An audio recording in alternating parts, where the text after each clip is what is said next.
அன்பே சிவம் மனமே குரு என்றுணர்த்திய குருவே போற்றி.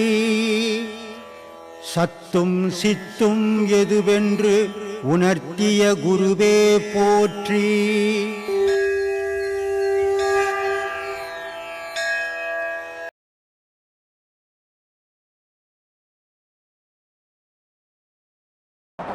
இடகலை பின்கலைன்னு சொல்லிட்டு சொல்கிறாங்க இல்லைங்களா, அது உணரும்போது சுழிமுனை எப்படி சார் உணர முடியும் சுவாமி? சாதாரணமாக எல்லாராலையும் உணர முடியாது மாதிரி. அது இந்த பாதையில் போகிறவங்களால் மட்டும்தான் உணரும், மற்றவங்களால உணரும். அது உணர வாய்ப்பு கிடையாது. ஏன்னா அதில் காற்று போகணும், இவன் போக வச்சா தானே. போக வைக்க முடியாது, ரெண்டு மூக்கில் ஓடின்னு இருக்கும். அதான் இடைகலை பின்கலை, அதோடு போக வேண்டியது தான். அதுதான் பிரதோஷம் போட்டு காட்டுறது. பிரதோஷத்தினுடைய நிலையே என்ன அப்படின்னா, இந்த அரச மரம் இருக்கும் தெரியுமா, கோயிலுங்களாம் அம்மன் கோயிலுங்கள்லாம் அரச மரம் இருக்கும். அங்கே நடுவில் ஒரு புள்ளியார் வச்சுருக்கோம், ரெண்டு பக்கம் ரெண்டு பாம்பு கல் வச்சுருக்கோம். அந்த பாம்பு ஒன்றோட ஒன்று சுற்றின்னு வந்து ரெண்டு கடைசியில் ரெண்டு மூஞ்சி ரெண்டு பார்த்துக்கிற மாதிரி இருக்கும், நடுவில் சிவலிங்கம்.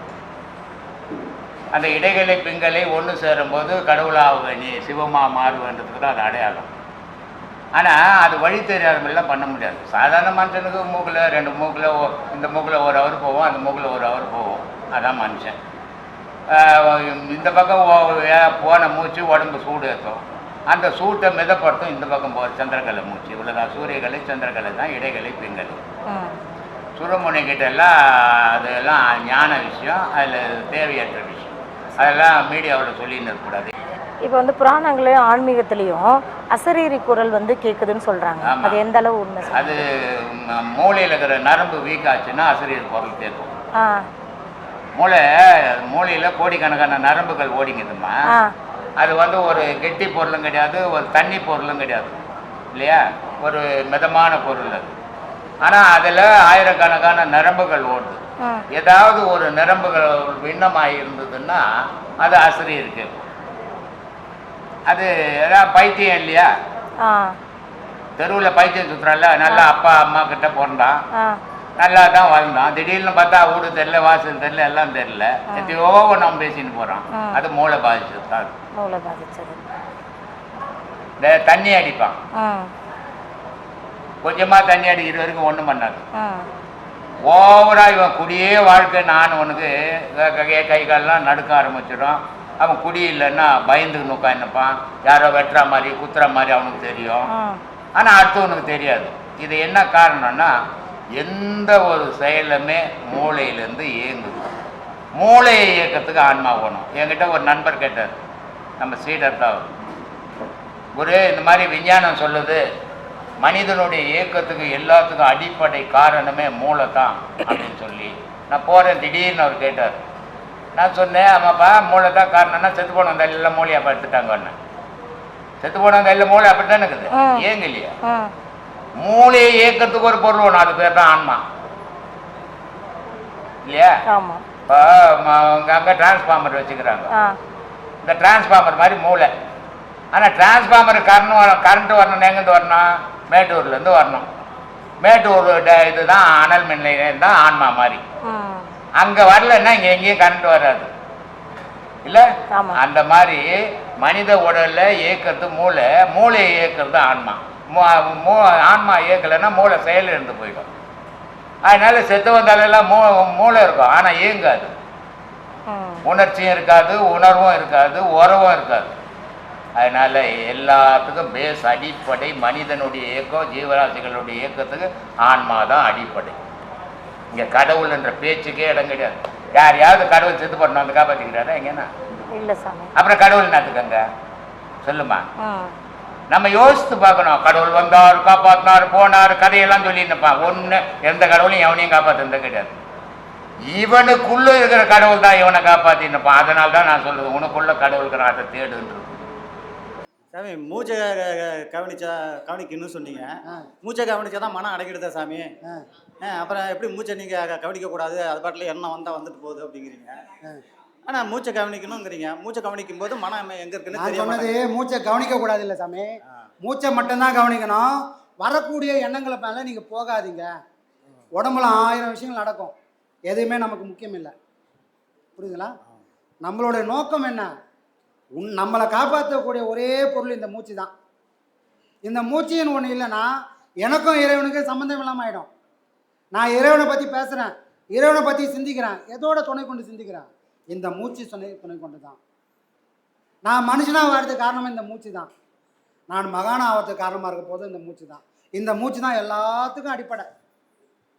அப்படிப்பட்ட மூச்சு மேலேயே கவனமாக இருந்தீங்கன்னா இந்த சிந்தனைகள் 1000 வரும். அதை பற்றி கவலைப்படாமல் இதில் கவனமாக இருந்தீங்கன்னா நாளடைவில் மனம் ஒடுங்கும். வர்றதே இல்லை சாமி. மூச்சை கவனிக்கும் பொழுது வேறு எந்த சிந்தனையும் வரதில்லை. ஒரு 5 நிமிஷம் கழிச்சு பார்த்தோம்னா எங்கேயோ சேலத்தில் நிற்கிற மாதிரி இருக்குது, யாரையோ பேசிட்டு இருக்கிற மாதிரி. கொஞ்ச நேரம் 2 நிமிஷம் 3 நிமிஷம் அப்படியே இருக்குதான், திடீர்னு பார்த்தா எங்கேயோ யார்கிட்டையும் பேசிட்டு இருக்கிற மாதிரி இருக்குது. திடீர்னு வந்து சேர்ந்துருதா எங்கேயோ நடக்குது. ஏன் தெரியல, அப்படியே நம்மளை கொத்தி எடுத்து போய் பக்கத்து ஊரில் விட்டுருவாங்க.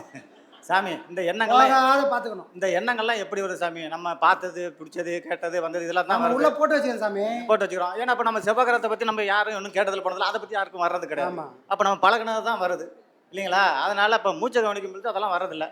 ஆனால் திடீர்னு என்னென்னு பார்த்தோம்னா எங்கே உட்காந்துருக்குறோம், யார்கிட்ட பேசிட்டு இருக்கணும் தெரிய மாட்டேது, எங்கேயோ இடத்துல உழம்பிட்டு இருக்கிறோம். டப்புன்னு எனக்கு புரிஞ்சு போயிடுது, மனம் வேறு எங்கே போயிடுச்சுன்னு டப்புன்னு சொல்லிட்டு மூச்சை கவனிக்கிற மாதிரி இருக்குது. இப்படி தான் பாடம் பண்ணிட்டு இருக்கிறேன். ஆனால் நல்லா தான் இருக்குது சாமி. இந்த பாடம் வாங்கினதுலேருந்து நல்லா தான் இருக்கிறேன். ஒன்றும் பிரச்சனை நல்லா பண்ணுங்க சாமி. பண்ணுறேன். தடுமாற்றம்லாம் நாளடைவில் மாறிடும். எல்லாம் மாறிட்டு தான் சொல்கிறேன். ஆனால் இப்போ எல்லாரும் சொல்கிறாங்க ஐயா அங்கே இருக்கிறாரு, இங்கே இருக்கிறாரு, அப்படி இருக்கிறாரு, இப்படி இருக்காருன்னு சொல்கிறாங்க சாமி. நான் அதெல்லாம் நம்பலை. ஐயா எங்கே இருக்கிறாருன்னு எனக்கு தெரியும். ஐயா இங்கே தான் உட்காந்துக்கிறாரு பக்கத்தில். ஐயா நம்ம எல்லாருக்குள்ள இல்லை சாமி, நீங்கள் தான் ஐயாவே. அதனால் நம்ம எங்கே இருக்கிறோமோ அங்கே ஐயா இருப்பார். கேசரி உப்புமா 2 பொருள் ஒன்று தான், பேர் தான் வேறு வேறு. உங்களுக்கு பேர் மாதிரி இருக்கு, அவங்களுக்கு வேறு பேர மாரி. ஆனால் ஐயாவுடைய ரத்தம் தானே நீங்கள். அப்போ அவங்க தானே நீங்கள். நம்ம புள்ள தானே நம்ம புள்ள தானே சாமி நம்ம. அப்போ ஐயா யார்? ஐயா இந்த மாதிரி பேசின்னு இருந்தா என்னதான் பண்ணுறது? என்னது எது உண்மை சாமி? அன்புக்கு தலைவனாங்க. இல்லை, நான் எல்லாரும் சொல்லுவாங்க அங்கே பார்த்தேன் இங்கே பார்த்தேன். எனக்கு நம்பிக்கை இல்லை. ஐயா தான் பக்கத்தில் உட்காந்து அவர்கிட்ட தான் பேசிட்டு இருக்கிறது. உங்களை தான் நான் ஐயாவை நினைக்கிறேனே தவிர ஐயா வேறு எங்கே அங்கே இருக்கல. ஐயா நினைக்கிற நேரமெல்லாம் எங்கே நம்ம மனசுக்குள்ளே இருக்குது. உங்களை நினச்சாலே ஐயாவை நினச்ச மாதிரி தான் இல்லைங்களா சாமி? அதனால் எங்கெங்கேயோ என்னென்னமோ சொல்லிகிட்டு இருக்கிறாங்க. சொல்லாத கதைன்னு இல்லாத கதையெல்லாம் சொல்லிகிட்டு இருக்கிறாங்க. அதையும் நம்ம கேட்டுட்டு தான் இருக்கிறோம். ஐயா சொல்லுவார், ஒரு கல்லை எடுத்துகிட்டு வந்தாங்க, ஒரு கல்லை செதுக்கி கருவறையில் கல்லாக வச்சாங்க, பாதியை வந்து வாசப்படியில் போட்டாங்கன்னு. அந்த கருவறையில் வச்ச கல் நீங்கள், அங்கே வாசப்படியில் கிடக்கிறது அங்கே கிடக்குது. என்னங்க சாமி? வாசப்படியில் கிடக்கிற கல் அங்கே இருக்குது. அதனால் இப்போ நாங்கள்லாம் இப்போ வர்றோம் போகிறோம், இந்த ஒரு நாளைக்கு வந்துட்டு இந்த கொஞ்சம் நேரத்தில் போய்டுவாங்கலாம் நீங்கள் நினைக்காதீங்க சாமி. கடைசி காலம் உங்களை சார்ந்து தான் நாங்கள் வாழ்கிறோம். ஊருக்கு போனாலும் இங்கே ஞாபகம் தான் எங்களுக்கு வந்து, அங்கே உள்ள சொந்த பந்த ஞாபகங்களும் கிடையாது. அதனால் நீங்கள் தான் உங்களை சார்ந்துருக்குறோம், நீங்கள் தான் எங்களை கை விட்டுறக்கூடாது இல்லைங்களா சாமி? நீங்கள் தான் ஐயா. இந்த கட்டையில் உயிர் இருக்கிற வரைக்கும் இந்த வேலையை செஞ்சுக்கிட்டே இருப்போம். எல்லாரும் நல்ல நிலைமைக்கு போனால் அதை விட புண்ணியம் வேறு ஏதாவது இருந்தா? வேறு எதுவுமே கிடையாது. ஐயா செஞ்ச சேவையை நம்ம தொடர்ந்து செய்வோம். இதில் காசு பணமோ லாப நஷ்டமோ எதை பற்றியும் பிரச்சனை இல்லை. இல்லை சாமி, இப்போ எனக்கு நல்லா புரிஞ்சு போச்சு சாமி. நான் இந்த உடல் இல்லைன்னு நல்லா தெரிஞ்சு போச்சு. நான் செத்து போட்டால் ஒரு பணம் அவ்வளோதான். நான் மேலே போயிட போகிறேன், எங்கேயோ நிற்க போகிறேன். ஒரு நாய் வீட்டுக்கிட்ட செத்து கிடந்தாலும் இது நாளைக்கு நார்மல்னு யாராச்சும் ஒருத்தர் கொண்டு போய் ஒதுக்கி போடுறாங்க. ஒரு மனுஷன் செத்து கிடந்தா சும்மா விடுவாங்களா? நாளைக்கு நார்மல்னு சொல்லி 4 பேராவது வரமாட்டானா? எதுக்கு சொந்த பந்தத்தை நம்ம கடைசி வரைக்கும் நினச்சிக்கிட்டு அவங்களுக்கு லாஸ்ட் வரைக்கும் நம்ம ஊழியம் பண்ணிகிட்டே இருக்கணுமா? பிடிக்காத சொந்த பந்தத்துக்களுக்கு நம்மங்கிறது யாருன்னு உணர்ந்து போச்சு. இப்போ சாப்பிட்றணும் இல்லை இதை விட்டு அங்கிட்டு போகிறோன்னா சொல்ல முடியாது. அந்த உணர்வு எனக்கு வந்துருச்சு, எப்போ வேணாலும் எனக்கு சாப்பிடலாம்னு. ஆனால் அதுக்குள்ளே நான் நல்லதாக தான் செஞ்சுக்கிட்டு இருக்கணும்னு மனசு தோணுது. இந்த பாடத்தோட வலிமை எனக்கு அந்த அளவுக்கு எனக்கு வலிமை கொடுக்குது சாமி. அதனால் 4 பேர் வர விட அந்த சாமி, ஒருத்தன் போலீஸுக்கு போன் அடிச்சா அந்த உடம்பு தூக்கிட்டு போடுவான். அதை உதச்சானா அதில் தூக்கி போட்டானே ஒன்றும் இல்லை. நானுங்கிறது போயிட போகிறேன். இந்த உடம்பு எப்படி இது போடு, இதுக்கு விட்டு போய் என் கெட்டவன்ட்டெல்லாம் சவாசம் வச்சுக்கிட்டு எதுக்கு தெரியணும்? சொந்த பந்தமெல்லாம் சும்மா நல்லா இருந்தும் எந்த உரம் இல்லாமல் இருக்குதுங்க சாமி, அவ்வளோ பேர் இருந்து. அப்போ அதுக்காக அவன் சொந்தம் வேணும்ட்டு 4 பேர் வந்து இப்போ நல்லா இருக்கிற நேரத்தில் வரவும் இல்லை. அப்போ செத்து போன பிறப்பட்டு ஒரு மாலை கட்டி கொண்டு வந்து போட்டதுனால வாயிடுமா சாமி? அதனால் அந்த அழிய போகிற உடலுக்கு, அதனால் நான் சந்தோஷமாக நான் வெளியே இருப்பேன். என் உடலில் தான் இங்கே கிடக்கும். அது யார் உதச்சானா, தூக்கி போட்டானா, ஆற்றுல தூக்கி போட்டானா, குளத்தில் தூக்கி போட்டானா ஒன்றும் இல்லை. ஆனால் எவனோ ஒருத்தான் அது 4 மணி தூக்கி கொண்டே புதைச்சி தான் ஆகணும், இல்லைன்னா வேறு ஏதாச்சும் தான் ஆகணும். எனக்கு ஒன்றும் பிரச்சனை இல்லை. இதை சொல்கிறது தான் நான் வந்திருக்கிறேன். அவ்வளோதான் சாமி. இதுவே பெரிய பக்குவம் சாமி. இல்லை, இந்த பக்குவத்தை நான் நினச்சிட்டேன். இதுதான் எனக்கு இந்த பாடத்தில் வந்த பக்குவம் நல்லா புரியுது எனக்கு. எவன் ஒருத்தன் தான் சாவு எப்போ வேணாலும் நடக்கலாம்னு சொல்லி உணர்ந்தானோ அவன் எந்த தீமை நடக்காதாங்க, தப்பு எந்த தீமை நடக்காதுங்கிறது நல்லா உணர்ந்துட்டேன். அடிக்கடி டெய்லி நான் சரியாக பாடம் பண்ணுறேனோ இல்லையோ, சரியாக கூட பண்ணலன்னே வச்சுங்க, ஆனால் இந்த அளவுக்கு நான் நினச்சதெல்லாம் நடக்குது. ஆனால் அந்த பாடத்தாலேயே கடவுளை கண்ட கடவுளை அவருக்கு எவ்வளவு கொடுத்துருப்பாரு. ஆனால் அவ்வளவு இந்த மாளிகையெல்லாம் அவர் தயார் பண்ணி வாங்கி அது எங்கேயோ யாருக்கிட்டேயோ கிடக்குதுன்னா எவ்வளவு சங்கடமாக இருக்குது. அதில் ஒரு அதை நிம்மதியாக பற்றிலாம் கவலைப்படாதீங்க சாமி. அதை பற்றி உயிர் எனக்கு எப்பவுமே இங்கே தான் இருக்குது. வெறும் கல் மண்ணு தான் அங்கே இருக்குது. இந்த பாடத்தினால நிறைய கிடைக்குது சாமி. நினச்சதெல்லாம் கிடைக்குது. கிடைக்கிறது தான் நினைக்கிறோம் நம்ம. ஆமாம், அந்த அளவுக்கு இதுதான் உனக்கு தேவைன்னு அது நினைக்க சொல்லுது. அதனால் அதை நினைக்கிறோம். இல்லைன்னா அது வேறு எதுவும் நமக்கு தேவையில்லாத அது தேவையில்லாத மட்டும் தான் நினைக்க, தேவையில்லாத நினைக்க மாட்டேன் சாமி. எனக்கு அதான் சாமி ஐயா கொடுக்குற எனக்கு பக்குவம். எனக்கு யாரும் சொந்த பந்தமெல்லாம் இருந்து நான் ஒதுங்கிட்டேன். நான் உண்டு, அது உண்டு, அவ்வளோதான். நான் எப்போ செத்தாலும் கவலை இல்லை. அது உள்ள நமக்கு நல்லா சொல்லிட்டு முடிஞ்ச வரைக்கும் ஐயா நினைவோட இருந்து சாகணும் தான் எனக்கு ஆசை சாமி. வேறு ஒன்றும் இல்லை. நன்றி, வணக்கம். ஆத்மா வணக்கம் சாமி. ஆத்மானம் சாமி. நாங்கள் எல்லாருக்கும் சொல்லிட்டாரு. இப்போ அவர் வாழலை, எல்லாரையும் வாழ சொல்கிறாரு. என்னைக்கு ஒன்றா எது ஒன்றா நடக்கும். இருக்கிற வரைக்கும் நான் நல்லவனாக வந்துட்டு போனப்பா. இப்போ அவர் சொல்ல வரதா தான் நம்ம எல்லாருக்கும் சொல்கிறாரு. இப்போ நீங்களும் எங்களை பற்றி ஒன்று நினைக்க வேணாம் சாமி. ஊருக்கு போனாலும் உங்கள் ஞாபகம் தான் சாமி எங்களுக்கு அங்கே இருந்துகிட்டு இருக்கோம். ஆசிரமம் உங்கள் அங்கே தான் எங்களுக்கு இருந்துட்டு இருக்கும். அங்கே ஊர் சொந்த மந்த ஞாபகம்லாம் வராது. அடுத்தது என்னன்னா, ஏன்னா டெய்லி ஐயா கூட உறவாடிட்டு இருக்கோம். பாடம் பண்ணி உறவாடிட்டு சாமி. அப்போ பாடத்துக்குள்ளே போனோன்னா எங்கே போவோம்? உங்கள் ஞாபகம் தான் வரும், ஐயா ஞாபகம் தான் வரும். அப்புறம் எங்கே இருக்குது? எப்போ பார்த்தாலும் நான் மூச்சு நான் கவனிச்சுட்டு தான் வந்து பஸ்ஸில் வரும்போது கூட மூச்சு கவனிச்சுட்டு தான் வருவேன். ஆனால் இதில் ஒரு சிக்கல் சாமி. எனக்கு இந்த வந்து போகிறதுனால ஒரு சிக்கல் இருக்குது. என்ன பண்ணிடுறாங்க, எனக்கு பாட்டுன்னா அவ்வளோ உயிர்.